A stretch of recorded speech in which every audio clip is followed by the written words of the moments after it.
everybody, welcome back to Expedition U. Jason Franklin here with producer Jack.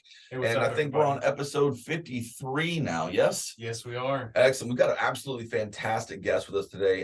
Fred Weaver, good friend of ours, here at Expedition U, and not only that, but with EXP, no relation. Anyways, and I wanted to talk to him today kind of about the genesis of their business. These guys have been blowing up for the last several years.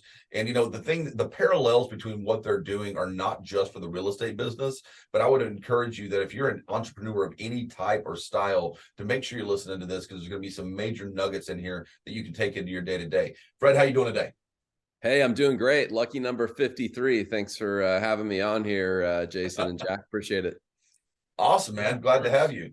So you guys are in what part? You're in Arizona. What part? Yeah, I personally live in Mesa, Arizona. Business partner Kevin lives in Scottsdale. We're officed in Tempe. I grew up in the West Valley, so Phoenix Metro. Oh, so you're all over the place. Yep. So you guys run the 4610 team. I got to ask you just off the cuff, because we talked with Kevin a few months back. Where did the 4610 team name come from? What is that? Is that like a Bible verse?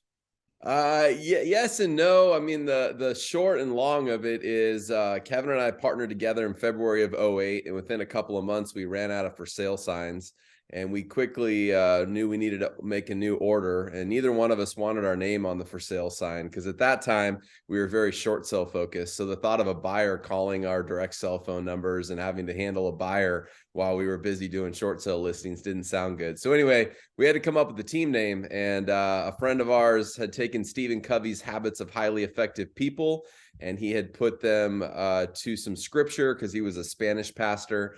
And anyway, long story short, we love to begin with the end in mind, or thinking with the end in mind, because number one, it's a great business principle and life principle. But number two, it applied really well at the time to what we were doing with short sales. You had to know where you were going in the short sale game before you took on the listing.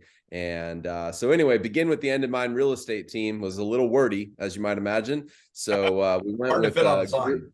Yeah, it didn't fit on the sign real well, not in a large enough font anyway. So we went with group 4610. It ties back to a scripture, Isaiah 46:10, that talks about God knowing the end from the beginning. Man, now I wish I'd asked that question a lot sooner, man. I mean, we could do a 45-minute podcast on just beginning with the end in mind. I'm a huge proponent. I reverse engineer everything. I'm always looking at the very, very end result that I know I'm going to accomplish. And then, because, in real estate, in entrepreneurship in general, in anything you're doing, when you set the kind of goals that we want each other to set, they're insurmountable. The goal is too big, right? And so it becomes this daunting, overwhelming, I can't do that. But beginning with the end in mind, and then going back and reverse engineering it, and taking, that whole eating the elephant one bite at a time, right? You guys ramped up pretty quick. So kind of give us a couple minutes on where y'all started and how you guys got to the level that you are, whether it was on purpose or, planned out or accidental. I mean, how did that look? Yeah, more accidental than anything. I always tell folks that I was just trying to survive. I got my real estate license at the end of 2004. Started at Washington Mutual Bank when I was in college. That was kind of my first introduction to real estate, banking, loan applications, etc. Anyway, turned that into getting a real estate license, and I did pretty good by myself in 2005. I did some investing, aka speculating, in 2005 and 2006 on the real estate market as a young 20-year-old. Got my butt kicked and learned some real good lessons in my early mid-20s. And woke up in early 2008 and had a lot of debt, not a lot of income. I had gotten married in 2007, and I did not want to go back and get a job. Like, I just adamantly, vehemently hated working for other people and having a boss, but I also needed to make money. And so I looked around, and I figured out that maybe the way to do that was by helping people that were underwater on their homes. And help them work with the bank, do a short sale versus a foreclosure. I'd kind of learned that concept as an investor a few years before that. Anyway, my now business partner Kevin Kaufman and I got together in February of 2008 and decided we'd start working together. We know each other because I went to elementary school with his wife, and junior high school, all the way up through college. So that's how we connected. And anyway, it wasn't the business that we have today wasn't thought out and planned in the scheme of, hey, we're going to build something big. It was purely survival in 2008 and 2009. And through just scraping by and doing whatever it took to make money and get business and get listings, we created a pretty cool business. Started teaching other real estate agents and business owners how to do short sales. Started teaching classes for homeowners on how to avoid foreclosure and the benefits of doing a short sale versus letting your home go to foreclosure from a credit perspective. And shortly after, started filming some videos on top of those classes. We were pretty early in the video thing, and just kind of one thing snowballed into the other. And so we looked up and had built a fairly successful, at the time anyway, real estate business or team in a couple of short years. But by no means was it flashy or anything like that. It was just purely trying to survive. And then once you got past the survival phase, it was like, all right, what's the next step? Where are we trying to go? Let's kind of work our way backwards here. So, I mean, and again, this is speculation, but is it fair to say that, in 2008, people were running away from real estate, right? And you guys were brand new, fresh coming in. Is there any piece of that that's like, I didn't know I shouldn't be going into real estate at this time? There's that rookie mentality, right? I didn't know I shouldn't be going into real estate in 2008, right? So because I didn't know better, I killed it, right? I wasn't afraid because I didn't know, right?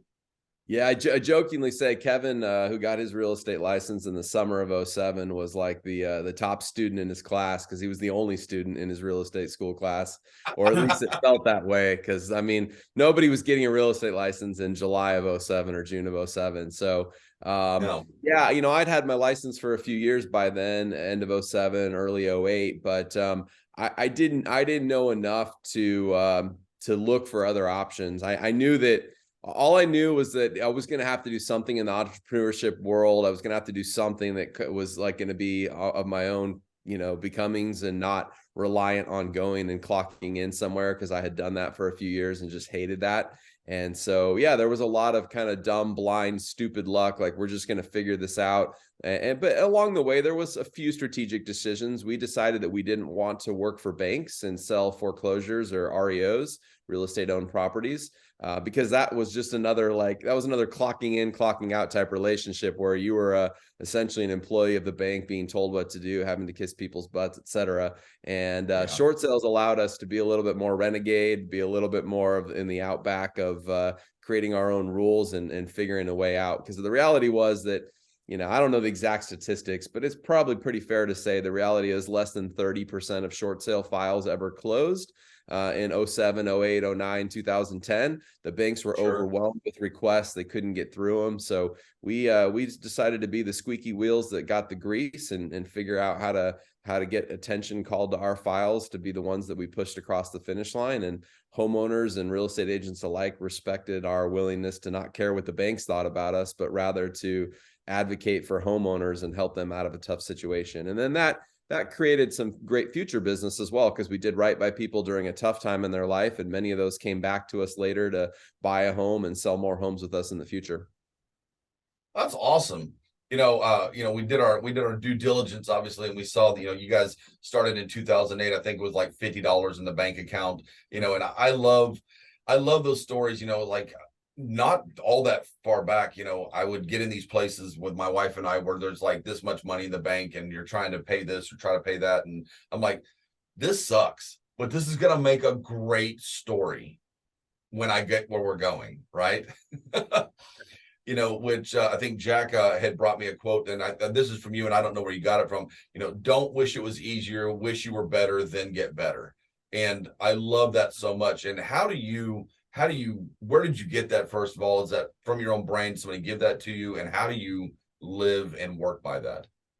I don't honestly know where that came from. Probably just an interview one day where we were kind of talking. But I mean, at the end of the day, there's something in me that really likes a challenging market, having kind of started in one.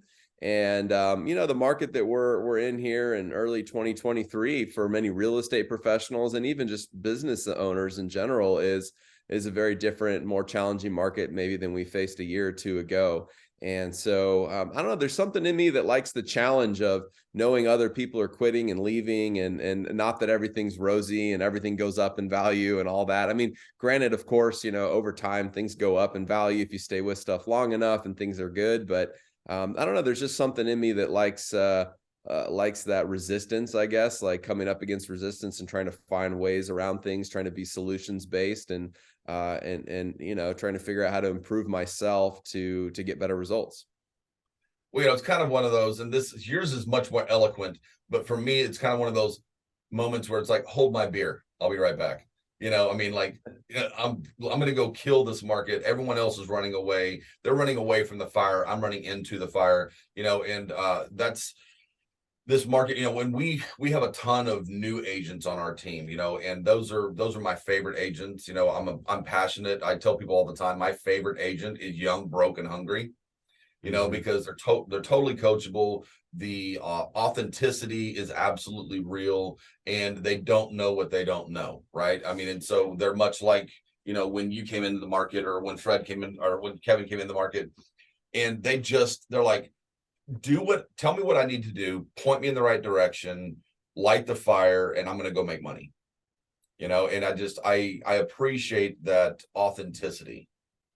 Yeah, absolutely. And I think, there's certain periods in our life where we're more open to those type of places than there are others. But I mean, there's something to be said about just that beginner's mindset, being willing to learn something from scratch, being given direction from somebody else who knows more, or just being willing to look for different solutions. I had a mentor of mine that made a pretty big impact on me in the early 2000s. Used to always say that intention, he'd give this equation, if you will: intention plus mechanism equals results. So intention plus mechanism equals results, right? But then he would, after a while, he'd cross out the mechanism piece, and he would say, really, intention equals results. And the idea there is that, like, there's a lot of different mechanisms and ways to grow your real estate business, to grow whatever business, or whatever thing it is that you're trying to accomplish in life.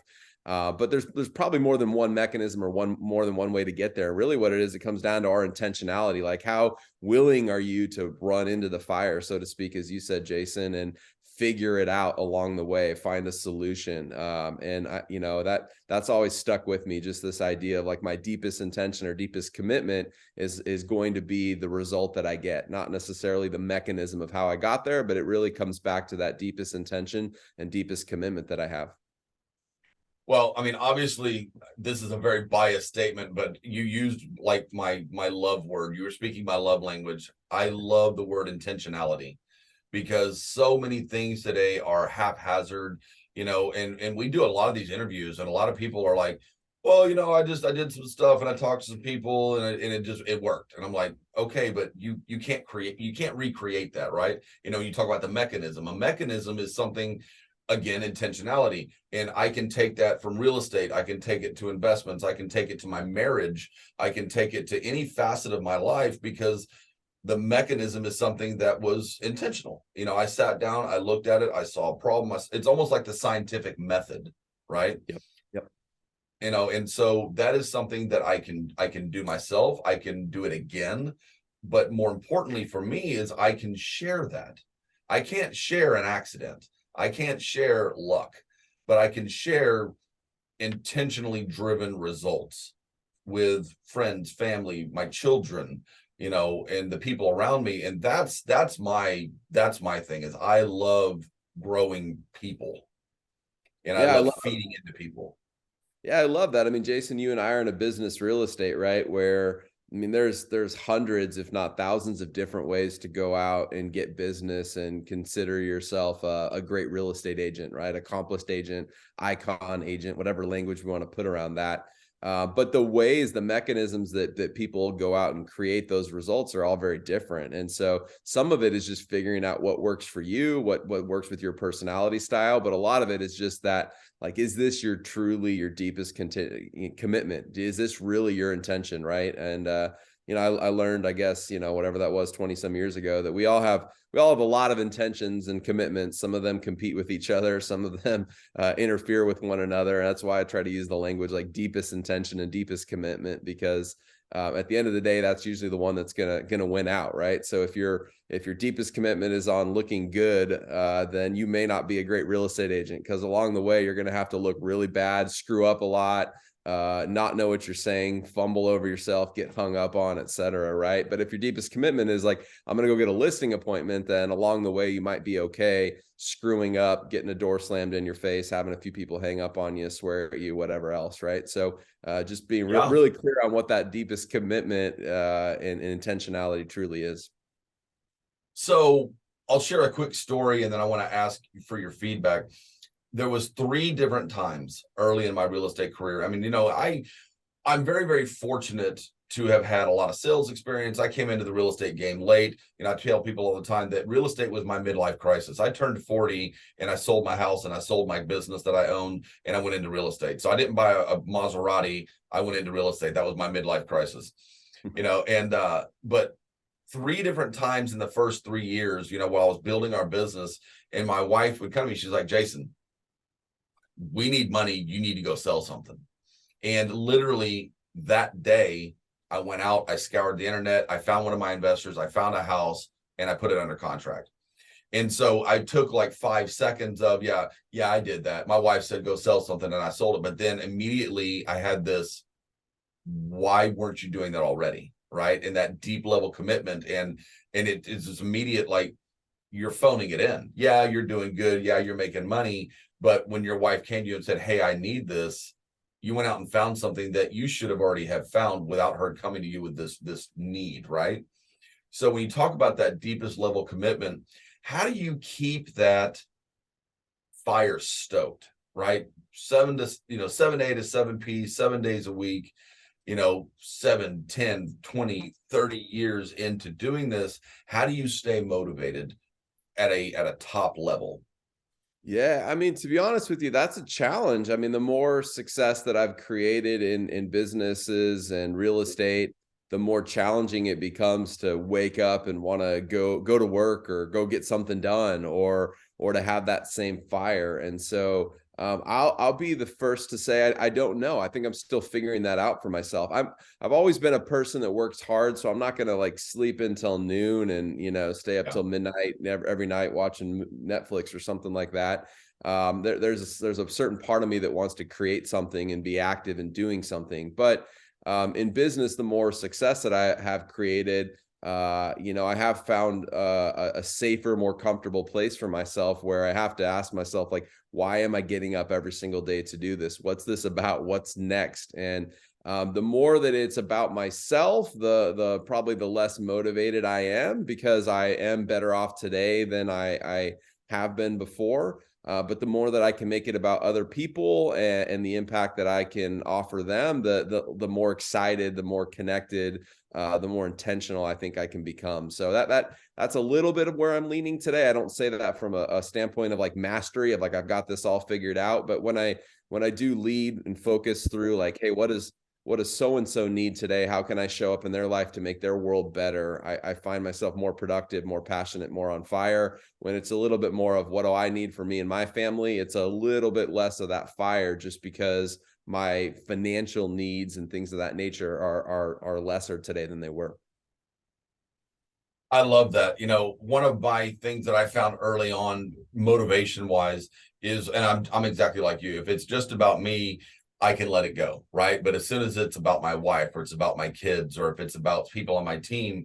And so what I found early on, in not just real estate, but my previous careers and running my other businesses, and even when I was in the corporate world, is that I would set expectations of the people that worked with me, for me, or around me. And really, I was almost setting those expectations for me, but because I asked it of them, I then knew that I had to do it. Right. So it's like, if when I was running my martial arts school, if I told people you have to be able to run a 7-minute mile, well, I've got to be able to run a 7-minute mile. If I told them you have to be able to do 200 push-ups, or if I was telling my sales team you had to hit these certain goals, well, I couldn't tell them that if I wasn't doing it.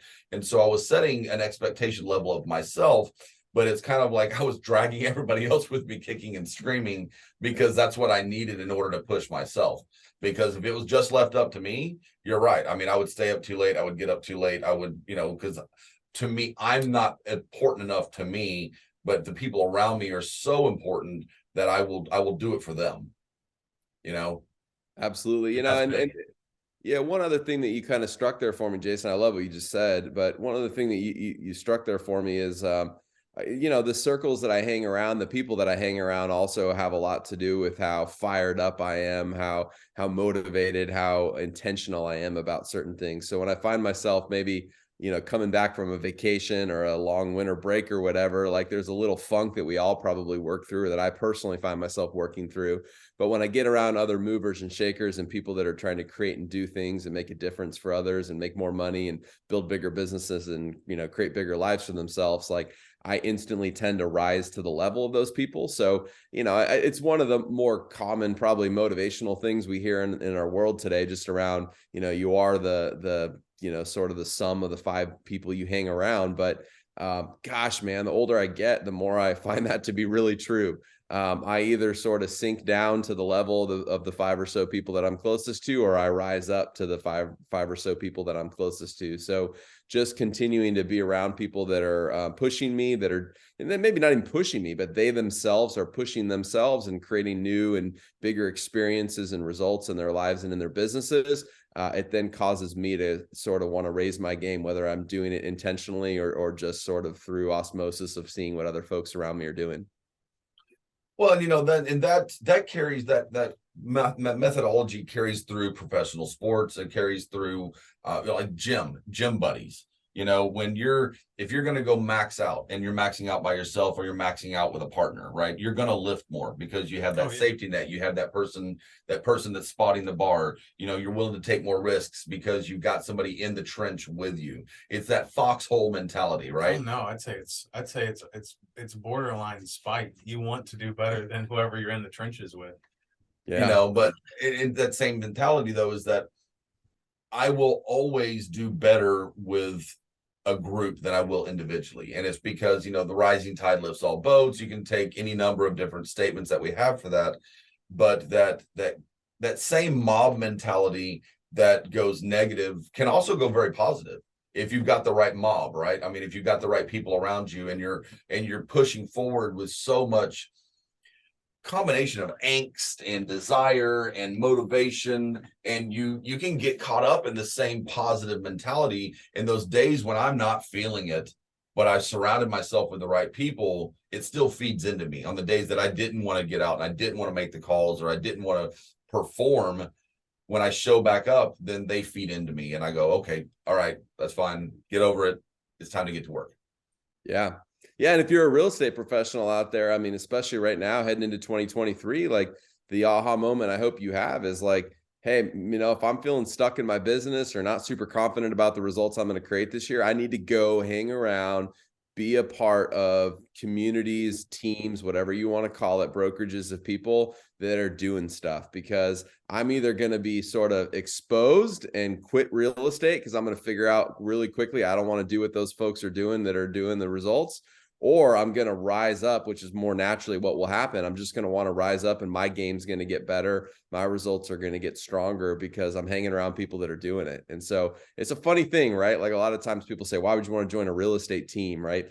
For the leads or for the training or the support or the transaction management. But a lot of times the reason we're on teams in life is just that our output is going to be greater on a team than it is as an individual, just simply based on hanging around those people. Well, so, and again, you guys, okay, you used a big word there that I think you guys are extremely well known for, and that is community. And you all have, since you came to EXP, done an absolutely phenomenal job of creating that type of community. When I have new agents come in and we talk to them, and inevitably, probably 70% of new agents that we interview, they have two questions. What are you going to do for me? How much money of my money are you going to take? Right. And those are the agents that I'm interviewing. And immediately I go, okay, we might be able to make them work, but they're already, their mindset's wrong. Right. Because the right questions are, what's the culture? How does this work? How many people are going to be in the office? How many open houses can I do? I mean, there's so much deeper than that, than other than, how much money, what are you going to give me? And so Say that parlays into scarcity mindset versus growth mindset. Absolutely, it is a scarcity mindset. You're exactly right, and that's a mindset that you have to teach people out of. Because some of that comes from their personal background, maybe how they were raised, and that scarcity mindset is something that it's really hard to overcome. But y'all have done an amazing job creating a community within EXP. And I guess my question would be, because y'all were at Keller Williams first, I believe, Correct. and then came to EXP, a few years ago. What turned you guys in that direction? Was there a linchpin moment where you said, or an aha moment where you go, hey, we want to go here? What pushed you down that alleyway? Yeah, I started my career at Century 21, and then I just first a couple of years, and then I spent 11 years at Keller Williams Realty, and in 2018 made a big decision to move over to EXP Realty. So it was 4.5 or so years ago.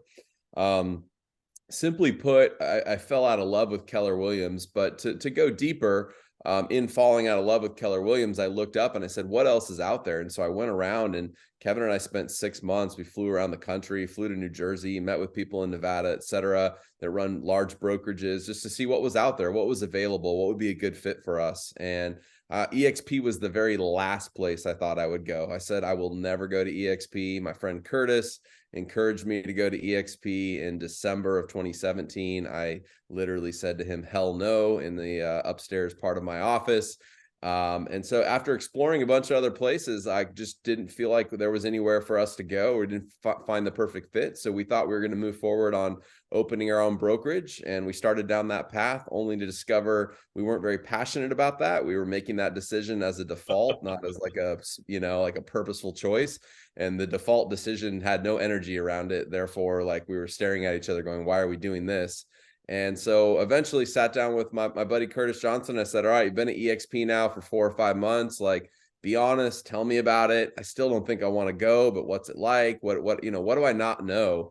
And it was the very first time I actually opened myself, and I think it was April or May of 2018, up to hearing about EXP. And the end result of all that, just to put it in a summary, is that I quickly figured out that my impression, understanding, judgment on EXP Realty was completely wrong, and that it was literally the most financially rewarding brokerage for a real estate agent that had ever been created.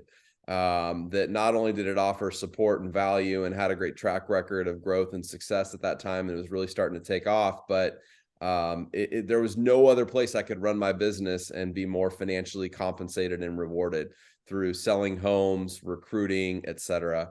And so that was a big moment. And so I eventually decided to take the hit and make that decision. And you mentioned community.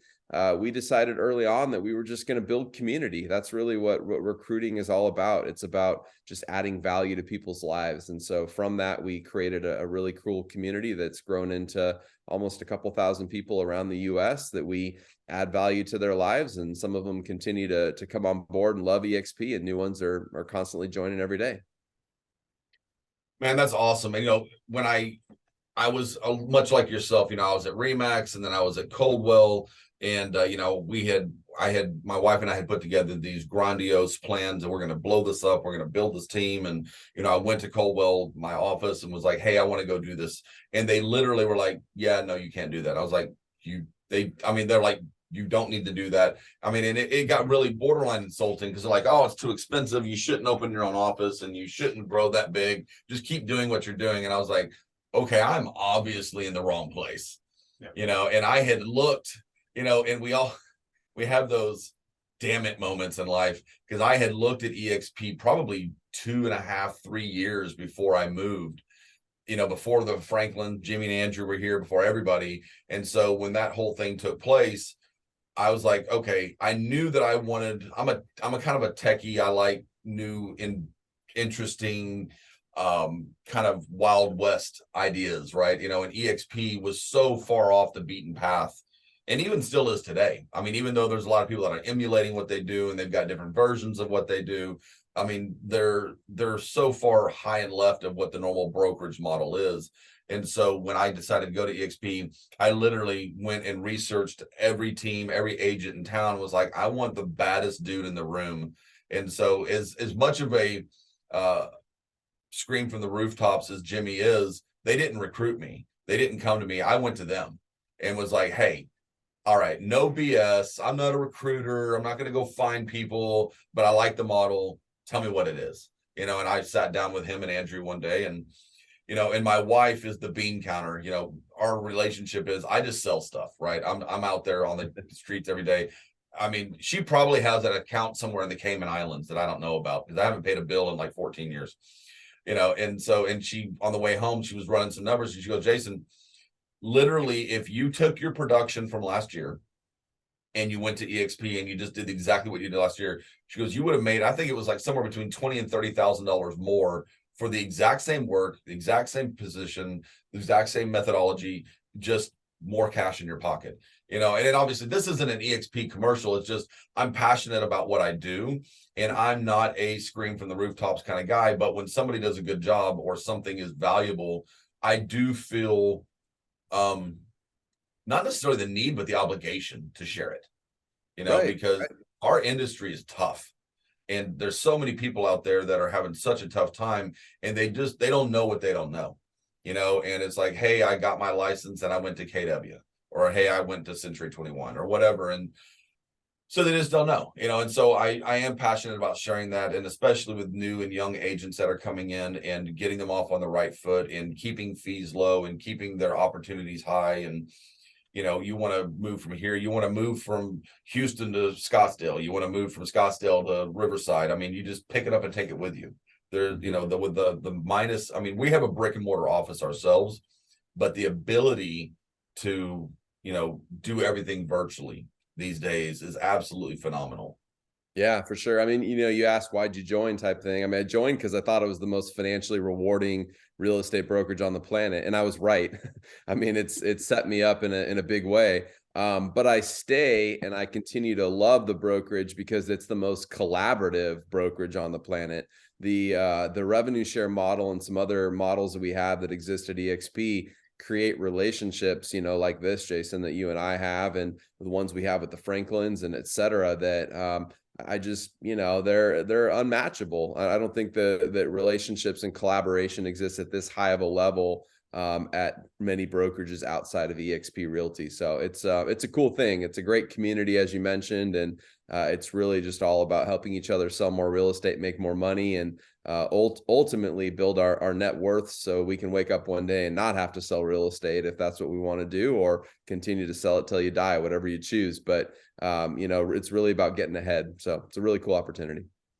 No, and I'll wrap that up with a bow, and that is that I think it's getting to a position where wanting to, not having to, right?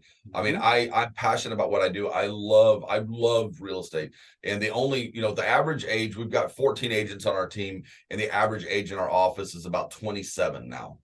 And the only resentment I have in my entire life is these young agents that got here at 22 years old, because I got here at 40 and I'm just like pissed that I waited so long, but whatever. So we've got about 3 minutes left. What we would love to wrap up with, and I know, especially from the short sale era, 2007, 8, 9, whatever, we'd love to wrap up with you're not going to believe what happened this one time. I got about 3 minutes left. Give us a holy crap story. And I know you could pick one of 100 that I'm sure you man. So I'll kind of merge a few stories together, but suffice to say, Chase Bank is not at the top of my love list. They're kind of on my naughty list. And they weren't a lot of fun to work short sales with back in the day. So Kevin and I started a video blog called Short Sale Power Hour. We used to film 5 days a week for a couple of years. We did 5 videos a week for homeowners to help them out, and then 5 videos a week for agents. Like, here's what's going on in the trenches on these short sale files. So we exposed some things that Chase was doing. We shared some contact information of some of their major decision makers on several YouTube videos, and we told accurate, honest, very transparent information. We didn't make anything up. We didn't exaggerate, but they didn't like it, we'll just say. So we got some cease and desist. We got some pressure from our brokerage to actually remove us from the brokerage. An email went out from Keller Williams International that didn't name Kevin and I, but everybody that knew us knew it was because of us, that Chase had threatened to stop to remove all REO accounts for all Keller Williams agents, like 90,000 agents around the country, if the two of us didn't stop filming videos about them. So my favorite is we went and filmed a video one day in front of a Chase Bank branch, and we sat down in the grass in front of this branch about a half a mile or a quarter of a mile from our office. And we blurred the Chase Bank sign out in the back. So we never used their name, and we told some stories, but they didn't like that one either. Funny enough, my dad actually worked for Chase Bank at that time, and they thought Of course. he thought that he was giving me information, internally. So they confiscated his computer for about 3 to 5 days. And my dad never gave me a darn thing of contact information. I found plenty of other Chase that would give us lots of great info. So that's my craziest, probably real estate story I have is, how little guts and Chase Bank had, and how they handled things back in the day in the short sale business. That's so funny. I mean, first of all, that's an amazing story because I love mixing things up. Grant Cardone has a statement. It's like, if nobody hates you, not enough people know you. There you go. Right. Or you're not trying hard enough, because, if you believe in something with such passion and you're super honest, someone's not going to like what you have to say. Yep. And there's too many people that are afraid of not being liked. I personally am not that person. I'm okay with not being liked as long as my family loves me and I'm taking care of my clients and I'm taking care of the people around me that depend on me. If you don't like what I'm doing or what I have to say, then, hey, I'll roll over and go back to sleep. It's fine. I'm going to sleep okay. Well, Fred, hey, we really, really appreciate you taking the time. I know how crazy busy you are, and it was fantastic getting to sit down with you again. And I look forward to seeing you, at one of our upcoming events. If somebody wanted to reach out to you guys, if they're in the Scottsdale area, or if they wanted to find you guys on social media or dig up some old Chase videos, how do they reach out to you guys? Probably easiest way is just, Facebook Messenger, something like that. I'm pretty easy to find. Facebook.com/Fred Weaver. You can also go to group4610.com. We've got a Facebook group called Next Level Agents that you can join. And we also have a podcast, The Kevin and Fred Show, that you can pick up on any podcast player. So we're pretty easy to find. Reach out anytime. I appreciate you guys having me on. It's been a pleasure visiting with you all today. Been an absolute pleasure. We appreciate it. And everybody, hey, don't forget, listen in every week. We've got fantastic interviews, and it's not real estate specific. We've got all sorts of entrepreneurs coming through. Make sure you hit the subscribe button, share it with your friends, family, and complete strangers, and we'll see you guys again next week. See y'all later.